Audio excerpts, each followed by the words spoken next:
Also, guys, let's do nature of roots. So basically, with nature of roots, as promised, there's nothing hectic here.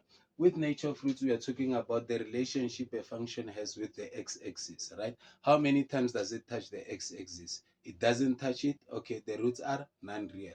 It touches it once, okay, the roots are real. It touches it twice, the roots are real. And the real, they are different specifications. But for starters, let us talk about non-real roots. So for nature of roots, we are going to the equation of solving a quadratic equation. Minus b plus or minus the square root of b squared minus 4ac, right? All divided by 2a. So if we are talking nature of roots, you must think the discriminant.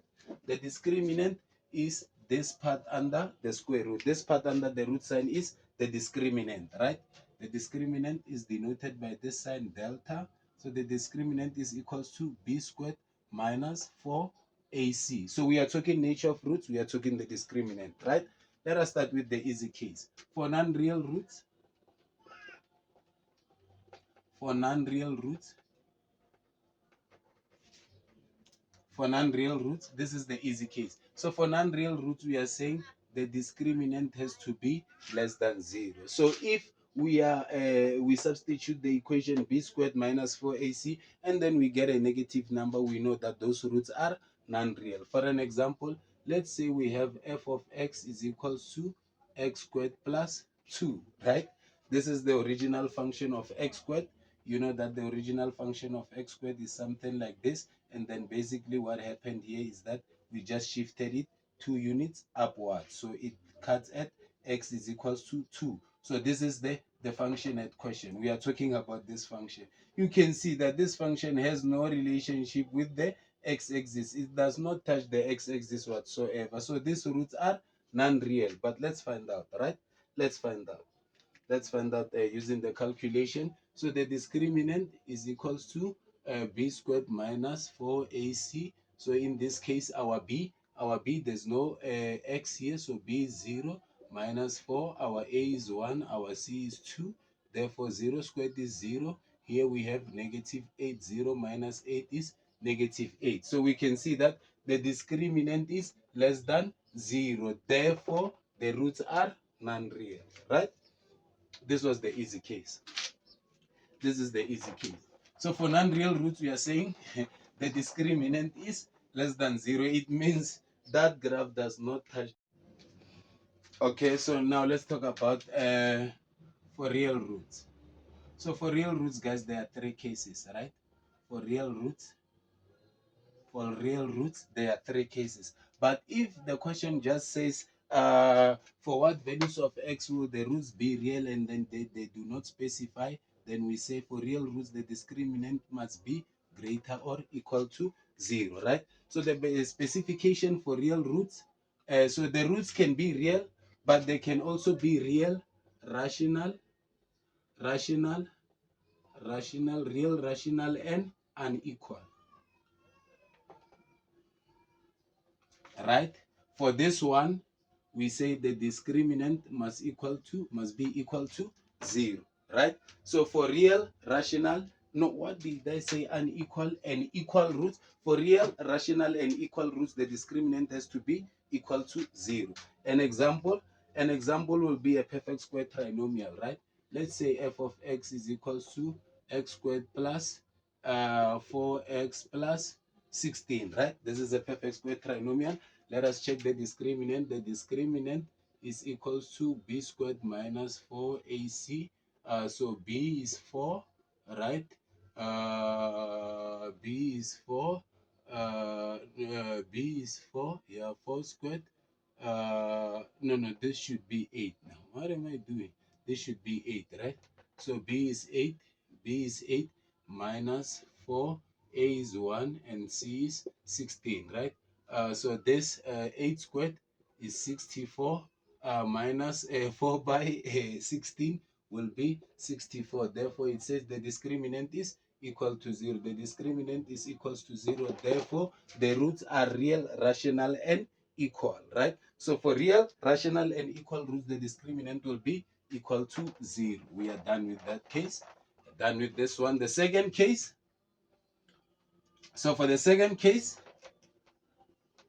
the roots can be real and irrational.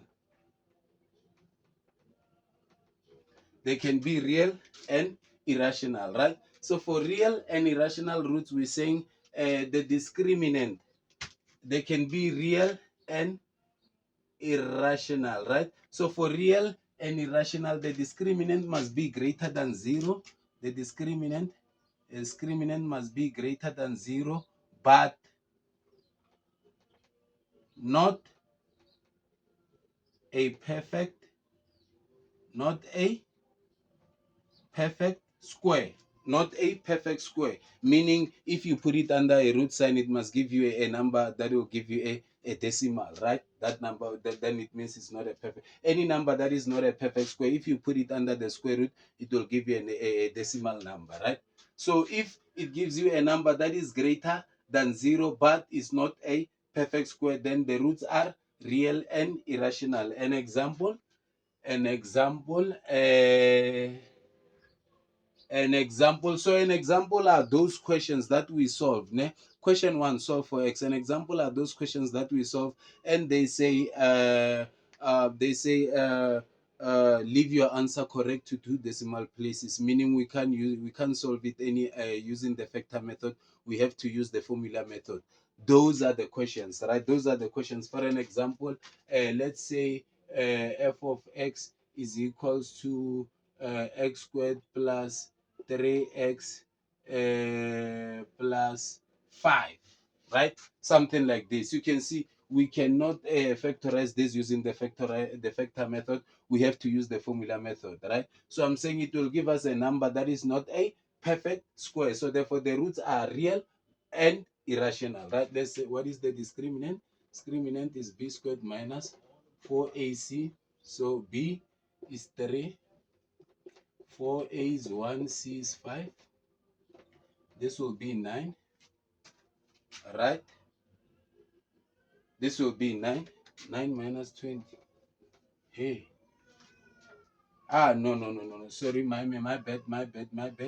Let the 5 be negative. My bad. The 5 is negative. The 5 is negative, so it's 9 plus 20. So then it says 29. You can see this is greater than 0, right? But this is not a perfect square. If we put it under the root sign, it will refer a decimal, right? So it means these roots are real and irrational, right?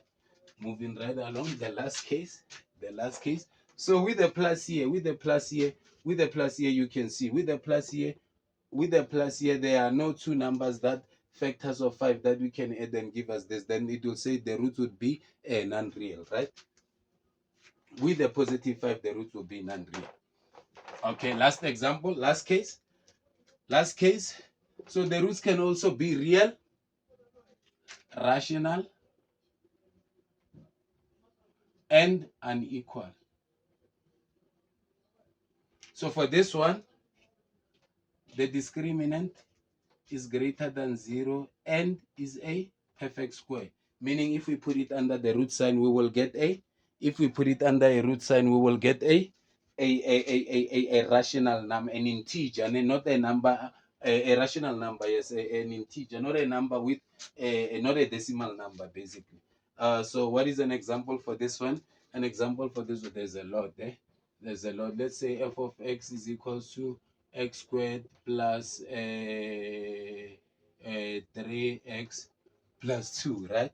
Okay, what is the discriminant? The discriminant is b squared minus 4ac. B is 3 squared minus 4a is 1, c is 2, right? Therefore, this will be 9, and then here will be 8. Then the answer is 1. The square root of 1 is 1, right? So then it says the roots are real, rational, and unequal, right? Okay. Maybe Brashik 1 or voicing 1. Okay. Let us check. Another example. Let us try put 6x here and put an 8 here, right? Let us try this one, 6x and 8, yeah? So the discriminant is b squared minus 4ac. Our b is 6 squared minus 4 A is 1, C is 8. Okay. 6 squared is 36. uh, Minus 4 by this should give us a 32. Therefore, this gives us a 4. And then if we put 4 under a root sign, it gives us a 2, right? Therefore, it says the roots are real, rational, and unequal. So that's it with nature of roots, guys. There's nothing hectic with nature of roots. So nature of roots, think the discriminant b squared minus 4ac must be equal to 0. So maybe if they try to make it tricky, baga substitute maybe with the pinyana, but still it does nothing, man.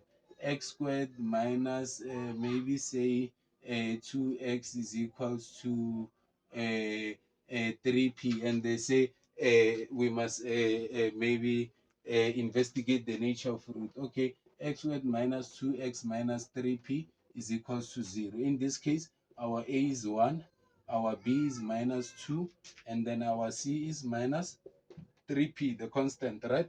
Okay, let us check the discriminant, which is b squared minus 4ac. It's minus 2 squared minus 4. A is 1. C is minus 3p. Oh. Okay, let's say maybe they ask us, for what values of p will these roots be non-real? Non-real. Non-real. Non-real, right? So the discriminant is this. Okay, this will be 4. This by this is negative. This by this is positive plus. This will be 12p. So we know that for non-real roots, the discriminant has to be less than 0. The discriminant has to be less than 0. So 4 plus 12p has to be less than 0. 12p has to be less than negative 4. We divide by 12. We divide by 12. This one goes with. So it says as long as p is less than negative 1 over 3, this thing will have non-real roots. So there's nothing hectic. We just have to know the cases, right? For non-real roots, the discriminant has to be less than 0. What is the discriminant? The square root of, b squared minus 4ac. Thank you. Thank you. Meet you on the next one.